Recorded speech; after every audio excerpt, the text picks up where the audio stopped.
Good morning, YouTube. Good morning. Thank you. Thank you all. We're nearing 10,000 subscribers. So last night, since I enjoy YouTube so much, I watch it every night. Thank you, YouTube. Thank you, and YouTubers and creators and people who comment. There is this very popular technician. I'm not going to give out his name, but I will give out video content.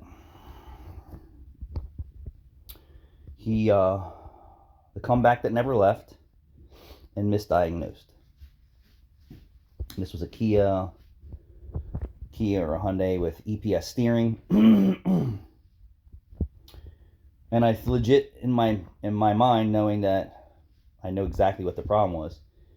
In his mind, he was completely convinced, and he convinced himself, and he had a convincing video that he was 100% right, and tried to sell himself, or he already sold himself. Once he said that the steering shaft was bad, and he had his hand on it, and it was clanking back and forth, and it was making contact.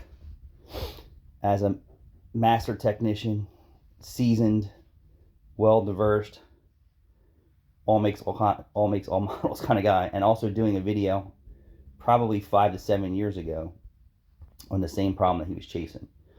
And it's a very distinguishing sound that this particular vehicle makes when the EPS insulator between the gears is completely gone. So on his road test, he heard it, and then he was rocking the steering wheel back and forth, and it was clanking real bad inside the car.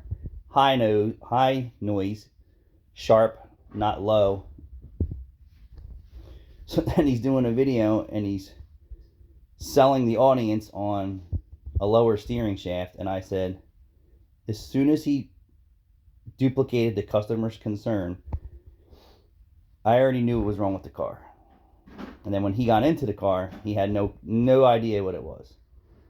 So do you lose respect for this popular YouTube creator for the fact that he completely misdiagnosed the car, and while he was doing his video, he still continued to sell the audience on that he was 100% correct and himself. Like, he was either the best fucking actor in the world, right? Or he legitimately was convinced that was what was wrong with the car. I think he was legitimately convinced that was what was wrong with the car.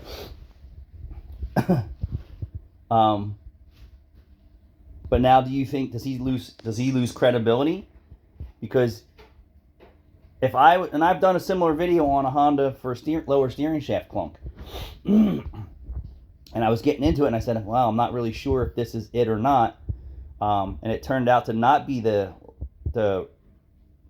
pinch bolt loose at the rack and pinion or the U-joint. It was actually the shaft splines clicking, click, click, click, click, click, click. And then what I wound up doing to isolate the condition was I welded the steering shaft in that location, and the noise was completely gone. And to this day, it's still on the road with no problems. Is it the right thing to do? Probably not. But when I said I suspect it was the pinch bolt went that far, no noise. U-joint, I was like, it's not very common, but I've seen it, not on Hondas.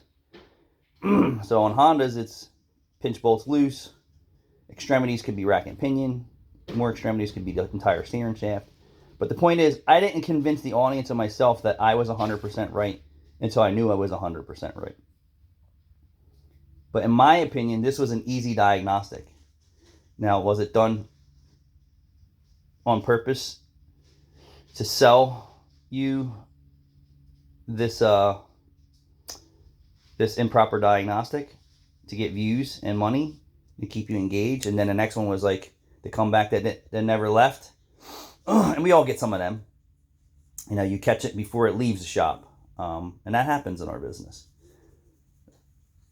You tell me. So if someone completely is convinced that they're right during a diagnostic, and there's master seasoned technicians out there, especially Kia and Hyundai, who watched it and said, dude, you're completely friggin' wrong right from your road test. Let me know what your thoughts are.